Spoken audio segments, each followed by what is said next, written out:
Estudio bíblico número 9. El bautismo del Espíritu Santo y el hablar en lenguas. Ese es nuestro tema. Se dice que un cristiano tiene que ser bautizado con el Espíritu Santo y que debe tener alguna manifestación externa, sobre todo de hablar en lenguas. Ya que el tema es amplio, me centraré en este asunto de hablar en lenguas para realizar el estudio bíblico de forma puntual. Pasamos al estudio bíblico. Hay que hacer una diferencia entre los siguientes aspectos de la obra del Espíritu Santo. Hay que dividir, por ejemplo, el bautismo o don. Algunos teólogos lo llaman el don del Espíritu Santo, la llenura del Espíritu Santo, el fruto del Espíritu Santo, los dones del Espíritu Santo. Bueno, en esta oportunidad vamos a estudiar el primero. Este tema nace, bueno, hace 100 años, ¿no? Los grandes teólogos no se preocupaban de mencionar sobre estos temas neumatológicos o sobre el Espíritu Santo, y ya que esto nace este énfasis nace con el movimiento pentecostal o neopentecostal, lo que vendrían a ser los carismáticos. Son los mismos que promueven otros movimientos como la guerra espiritual, los apóstoles, profetas. Dicho sea de paso, ya preparé un estudio bíblico al respecto, es el número 7. Hay mucho material al respecto. El avivamiento pentecostal en la calle Azusa en 1906 y el movimiento carismático tomando mayor énfasis en lo que se conoce como la tercera ola en 1994 con el señor Peter Wagner. Esto pueden investigar al respecto sobre este tema. Pero estos movimientos dicen que el cristiano, después de haber rendido su vida al señorío de Cristo, debe buscar o recibir el bautismo del Espíritu Santo, con algún tipo de manifestación sensorial o hablar en lenguas. Fundamentan esto con el pasaje de Hechos 2:4, ¿no? Y todos fueron llenos del Espíritu Santo y comenzaron a hablar en diferentes lenguas según el Espíritu les concedía hablar. Vamos analizando algunos puntos para aclarar bíblicamente esta mala doctrina a la luz de la Escritura, y ustedes mismos saquen sus propias conclusiones, y espero que a mis hermanos les resplandezca la verdad, la luz, y me dirijo a mis hermanos que están en estas iglesias, ya que normalmente encontramos dos poblaciones: los que creen ciegamente esta mala interpretación de la Escritura y los que saben que está mal y continúan enseñando esta farsa. Resalto que este estudio lo realizo con mucho respeto y la única intención es que la verdad sea exaltada. Y no tengo ninguna intención de ofender a nadie, sino el llamado a escudriñar la Biblia diligentemente. Pasemos a hacer un análisis. Un punto que debe tener clara la comunidad cristiana es que desde el primer momento en que un hombre, me refiero a hombre y mujer, reconoce su miseria espiritual, reconoce que está perdido sin Dios y que solo puede alcanzar redención a través del Señor Jesucristo, y viene a Él arrepentido, desde ese momento el Espíritu Santo ya está en él, y el mismo Espíritu Santo ya viene haciendo una obra antes de ello, de este arrepentimiento, de esta conversión, ¿no? De convencerlo de justicia, pecado y juicio. Dice el Evangelio según San Juan, capítulo 16, versículo 8, y cuando Él venga, convencerá al mundo de pecado, de justicia y de juicio. Existía la promesa esta desde el Antiguo Testamento, Juan el Bautista y el mismo Señor Jesucristo, sobre el derramamiento y el bautismo del Espíritu Santo. Esto está en Joel 2:28, Isaías 32:15, Isaías 44:3. Pero quiero centrarme en el libro de Hechos, capítulo 1, versículos 4 y 5. Y estando juntos, le mandó que no se fueran de Jerusalén, sino que esperasen la promesa del Padre, la cual les dijo: oísteis de mí. 5. Porque Juan ciertamente bautizó con agua, mas vosotros seréis bautizados con el Espíritu Santo dentro de no muchos días. Esto decía de lo que sucedería en el día de Pentecostés. Bueno, no hay tiempo para explicar esta palabra o esta fiesta judía, pero esto se cumple en Hechos 2:33. Así que dice, Hechos 2:33 dice: así que exaltado por la diestra de Dios y habiendo recibido del Padre la promesa del Espíritu Santo, ha derramado esto que vosotros veis y oísteis. Lo va a mencionar también el apóstol Pablo en su carta a Gálatas 3:14, para que en Cristo Jesús la bendición de Abraham alcanzase a los gentiles, a fin de que por la fe recibiésemos la promesa del Espíritu. Efesios 1:3 En él también vosotros, habiendo oído la palabra de verdad, el evangelio de vuestra salvación, y habiendo creído en él, fuisteis sellados con el Espíritu Santo de la promesa. Segunda a los Corintios, capítulo 1, 22, el cual también nos ha sellado y nos ha dado las arras del Espíritu Santo en nuestros corazones. Bueno, concluyendo este punto, el Pentecostés fue el día que vino el Espíritu Santo, y luego cada creyente, cuando se rinde arrepentido al señorío de Cristo, el Espíritu Santo hace morada en él y es sellado. Se dan cuenta la promesa, el cumplimiento, y cuando Pablo escribe sus cartas, habla como que ya sucedió y hace referencia al Pentecostés. No habla del momento puntual. Bueno, ahí están los pasajes. Se dice que cuando recibieron el Espíritu Santo en Pentecostés, hablaron en lenguas. Permítanme leerles Hechos 2:4. Y todos fueron llenos del Espíritu Santo y comenzaron a hablar en lenguas, según el Espíritu les concedía hablar. La palabra en el griego, en el original, es glosais, de la raíz glosa.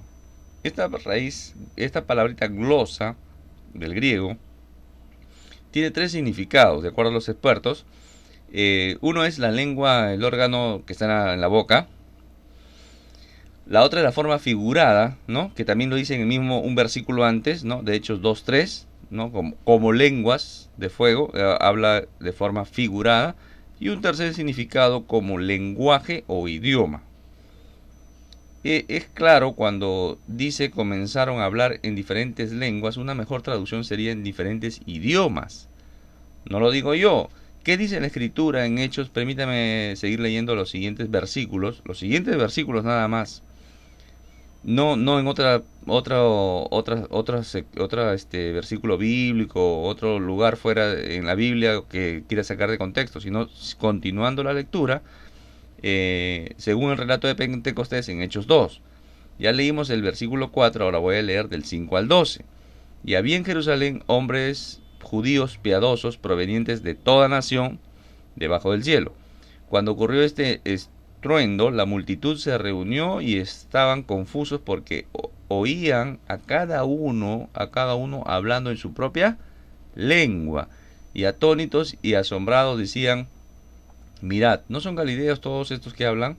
¿Cómo pues cada uno de nosotros los oímos en nuestras propias lenguas? Acá en el original es dialecto, en que nacimos partos, medos, elamitas, los que habitamos en Mesopotamia, Judea y también Capadocia, Ponto y Asia, Frigia, Panfilia, Egipto y las regiones de Libia junto a Cirene, y los romanos forasteros, también judíos como prosélitos, cretenses y árabes.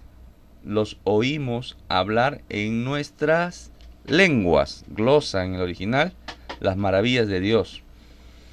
Y estaban todos asombrados y perplejos y se decían unos a otros qué significa esto.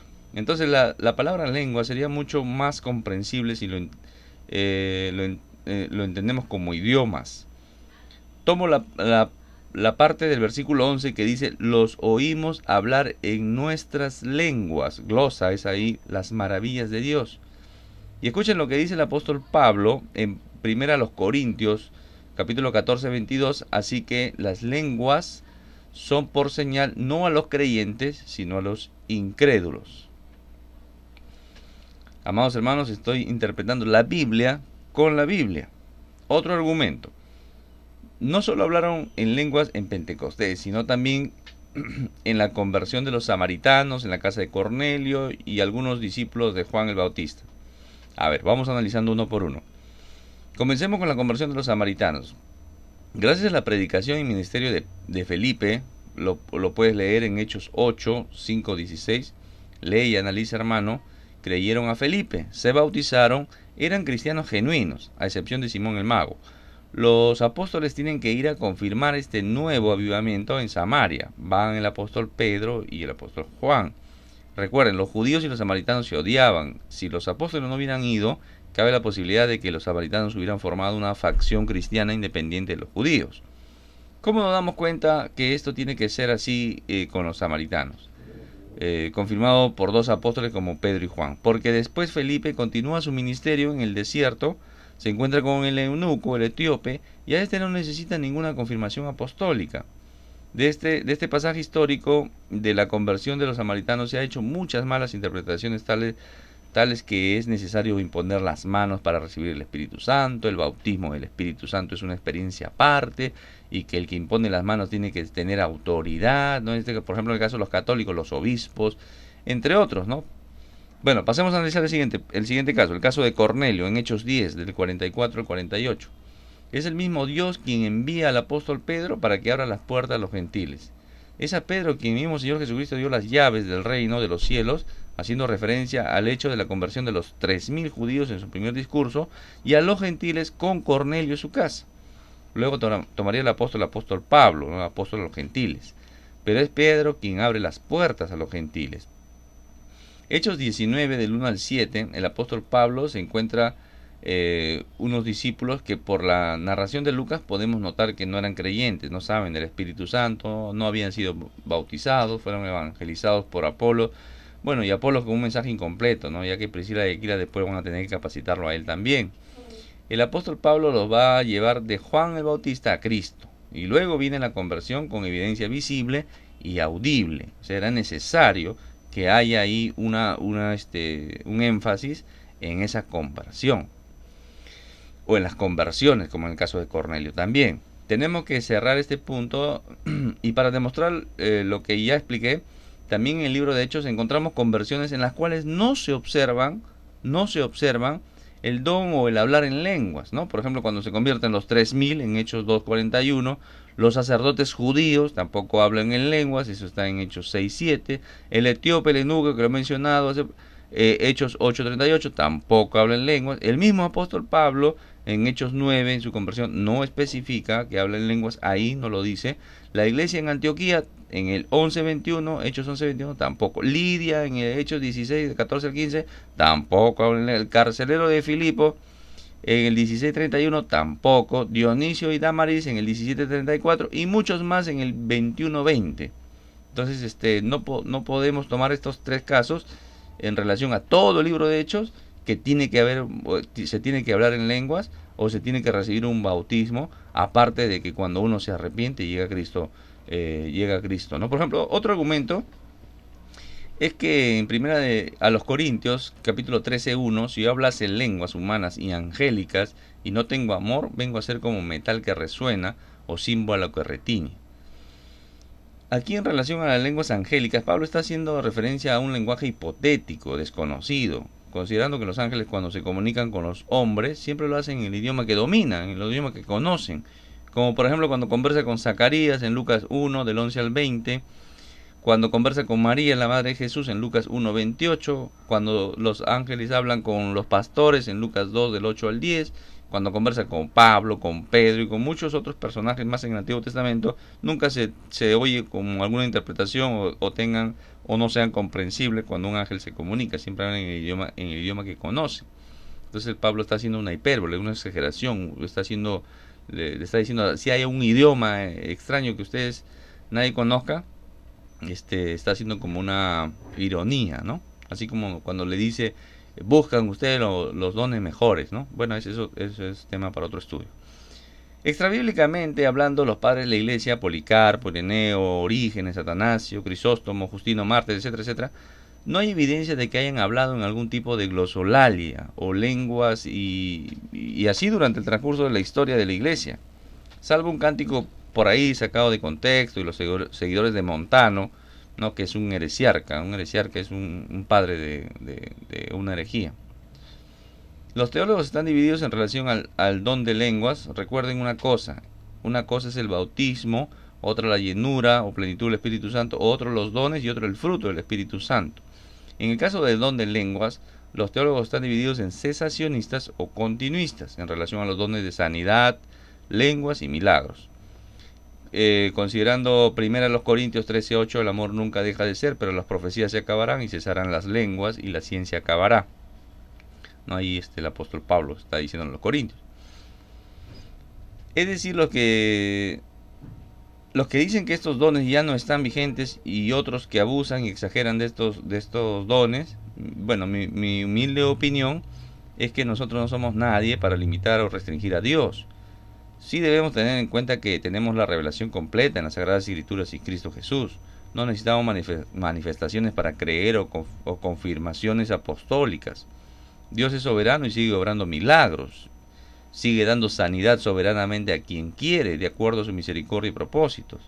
En relación al don de lenguas o idiomas, puedo dar fe de esto. Yo conozco un hermano, ¿no? Yo conozco un hermano que a sus 25 años dominaba 14 idiomas, 9 de forma completa, ¿no? Con lectura, escritura, y otras 5 los comprendía. Actualmente dejó su trabajo, se dedica íntegro al servirle al Señor en el norte y la serranía del Perú, traduciendo la Biblia a otros dialectos. Esto me parece a mí que realmente es un don de lengua, ¿no? Gloria a Dios, hermanos, esto me emociona mucho y no está por ahí haciendo o diciendo algún tipo de verborrea o galamatías que no se comprende, ¿no? Por ejemplo, a veces escucho ahí que dicen: saca Rambo la bazuca, arranca la baranda y saca la rana seca. Bueno, le pongo un poco de humor, hermanos, ya que encontramos personas que no se les puede llamar hermanos, ya que saben esto, es una farsa, y lo dicen y lo enseñan. Pero también hay hermanos que están engañados, ¿no? Por desconocimiento de la Escritura. Porque no les enseñan en su iglesia, no abren la Escritura, les cuentan historias, les cuentan cualquier otro tema, vivencias, aplicaciones fuera de contexto, o hacen cualquier cosa de menos enseñar la Escritura, hermanos, que no hacen que resplandezca la Escritura de tus hermanos y los tienen ahí en la mentira, no sé, pues trasquilándole seguramente. Pero bueno, otro dato muy importante es que el libro de Hechos es un libro histórico, es narrativo, y para ser doctrina tiene que ser refrendado por las epístolas. Algunos teólogos dicen que no se debe hacer doctrina por ser un libro histórico narrativo. Bueno, yo considero que sí se puede extraer doctrina haciendo un correcto uso de las normas y reglas de la hermenéutica bíblica. Si consideramos al libro de Hechos como normativo, donde tenemos que hablar en lenguas para mostrar la plenitud del Espíritu Santo, tendríamos que seguir echando suerte como lo hicieron con Matías. Dios seguiría juzgando como lo hizo con Ananías y Zafira, entre otras inmoralidades y rivalidades y herejías, y una lección más para los hombres que enseñan y toman literalmente el hablar en lenguas como una regla. También deberían tomar literalmente la parte de Hechos 2 del 44 al 45, donde dice que todos los hermanos estaban juntos, vendían sus propiedades y bienes y los repartían de acuerdo a las necesidades de ellos. También deberían tomar literalmente esto, estos hombres que enseñan esta doctrina. Vendan también sus mansiones, sus autos de lujo, sus aviones privados, y saquen de sus abultadas cuentas bancarias llenas de ganancias obtenidas por lucrar con la palabra de Dios, y repartan a los hermanos que más necesitan. Eso también deberían hacerlo, ¿no? Tomando normativamente el libro de Hechos. Entonces, el libro de Hechos, para terminar esta parte y no quede dudas, ¿es normativo o descriptivo? Bueno, justamente ahí está la dificultad para determinar lo que es normativo para la iglesia de hoy y lo que no lo es. Bueno, ese es un trabajo que hay que hacer de meterse en la escritura, ¿no? Esto nos tomaría mucho tiempo explicarlo, pero voy a centrarme, por ejemplo, en el tema en relación a nuestro tema el día de hoy. ¿Cómo podemos concluir que la norma al recibir el Espíritu Santo, es decir, al momento de nuestra conversión, no en otra experiencia aparte, no en otra experiencia aparte, no es que te diga el pseudo pastor: ven la próxima semana, hermano, voy a orar por ti y el Espíritu Santo te va a bautizar? O sea, yo estoy haciendo, este pseudo pastor está haciendo la agenda al Espíritu Santo. Le está diciendo que la próxima semana que va a venir, hermano, él va a orar y el Espíritu Santo lo va a bautizar. La próxima semana. O sea, el Espíritu Santo está condicionado que la próxima semana tiene que venir. Ese es algo absurdo, hermano. Eso es algo irreverente. El Espíritu Santo, bueno, necesariamente debo hablar en lenguas u otros idiomas. Esto es una norma de acuerdo al libro de Hechos, de acuerdo a la venida del Espíritu Santo en Pentecostés, la casa de Cornelio, los samaritanos, etcétera, etcétera. Es la norma. Bueno, el mismo libro de Hechos, hermanos, miren, vamos a hacer un análisis rápido. En el 1.8 dice: daban testimonio de Jesucristo. No hay hablar en lenguas. En el 2.4 hablaban en otras lenguas, en otros idiomas. En el 2.17-18 profetizaban. En el 4.31 hablaban con denuedo la palabra de Dios. En el 8 del 15 al 17 no se describe. En el 9 del 17 al 20 predicaban que Jesús es el Hijo de Dios. Y en el 10 del 44 al 46 hablaban en lenguas y profecías. O sea, no hay un patrón, no hay un estándar, no es la norma que tienen que hablar otro idioma siquiera, o hablar incoherencia, galamatía, no es la idea, no es lo normativo, incluso en el libro de Hechos, que se toma en el libro, porque después ya no encontramos, ¿no? Podríamos decir que lo normativo es que se produzca algún tipo de expresión verbal suscitada por la poderosa presencia del Espíritu Santo, ¿no? Por ejemplo, ¿qué pasó? Te hago una pregunta. ¿Qué pasó cuando tú te convertiste al Señor? Bueno, de repente te sentiste mal por tu vida pecaminosa, querías salir y no dejar de compartir de tu Redentor, llevar la buena noticia, evangelizar, te dieron ganas indescriptibles de servirle al Señor, ese anhelo de servirle al Señor, ese hambre incontenible que nos da por leer y estudiar la palabra de Dios. Esas son unas manifestaciones, sin llegar a lo estrombótico o lo convulsivo, ¿no? Bueno, pasamos a nuestro tercer bloque, hermano, que son las implicancias o las aplicaciones. Entonces tenemos una gran multitud de cristianos que no han dado ninguna manifestación de al haber recibido el Espíritu Santo, cuando vino el Espíritu Santo, y los que dicen que han recibido a través de una experiencia como el hablar en lenguas, ¿no? Tienen que hablar en lenguas, porque si no, no tienes el Espíritu Santo. Esto estamos viendo que no es así, hermanos. Primero, al llegar a los pies de Cristo, arrepentidos de nuestra miseria espiritual, el Espíritu Santo puede producir algo en el redimido, ¿no? Ya mencionamos algunas cosas antes. Hay que tener cuidado con estas manifestaciones, ya que ahora encontramos, por ejemplo, la risa santa, el comportarse como un mono, como un perro, sacar la lengua como una serpiente, convulsionar como un epiléptico, movimientos convulsivos, ¿no? Definitivamente estas manifestaciones, hermanos, amados hermanos, son demoníacas en su mayoría. Te recomiendo con mucho cuidado, que veas en internet, en otro lugar, las manifestaciones de un ritual de santería cubana, de vudú o algo parecido, ¿no? Y lo compares con las manifestaciones que se dan en estas pseudo iglesias cristianas. Y te das cuenta que no hay diferencia, hermano. No hay diferencia. Nuestra fe no se basa en lo experimental, sensorial, sino en la escritura y en nuestra obediencia a lo que Dios dice a través de ella. Segundo, la llenura o plenitud del Espíritu Santo también es una actitud o cambio en tu interior que se manifiesta en el exterior, a través de un temor reverente de la santidad de Dios, un testimonio y vida de fe que glorifica a Dios. Esta es la orden, sed llenos del Espíritu Santo, esto es el llamado a vivir dependiente y lleno del Espíritu Santo, hermano. Nada me sirve que ver fuego, ver que viene el Espíritu Santo, hablar extrañamente, si mi vida no refleja, si mi vida no muestra la evidencia del Espíritu Santo en mí. Tercero, puedo saber que he nacido de nuevo y tengo el Espíritu Santo en mí porque veo el fruto que se manifiesta en mi vida. Eso está en Gálatas 5, 22, 23. Más el fruto del Espíritu es amor, gozo, paz. Estos tres son en relación con Dios. Los tres siguientes, paciencia, benignidad y bondad, este es en relación con mi prójimo, con mi próximo. Y los tres últimos, fe, mansedumbre y dominio propio, templanza.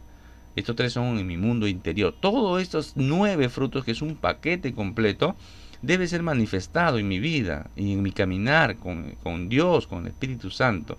¿De qué me sirve, amados hermanos, hablar incoherencias o palabras ininteligibles si mi vida es de puras obras de la carne? Más que hablar de forma extraña, debemos tener una vida que glorifique a nuestro Señor. Y esto se logra en nuestro caminar verdaderamente con Cristo, dejando obrar al Espíritu Santo en nuestras vidas. Por último, mis disculpas a mis hermanos pentecostales, carismáticos, neopentecostales, pentecostaloides, lo que fuere, si se han sentido ofendidos. Pero la Escritura dice, cuídate del adulador. Pero yo, que soy tu hermano, te animo a buscar la gloria de Dios, no estar en un círculo donde por estar bien con falsos maestros, por ser aceptados, o pensar que porque donde estoy congregando hay ciertas manifestaciones sensoriales y son más espirituales. No, hermano, nuestro Señor dice ¿cómo sabrán que son mis discípulos si tuvieras amor los unos por los otros? ¿Cómo sabe el Señor que nosotros le amamos y le obedecemos, hermano?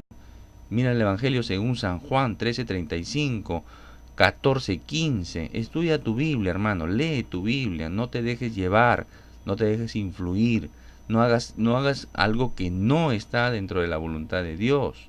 Dios te bendiga grandemente. Espero haberte servido, ayudado y contribuido en tu edificación, amado hermano.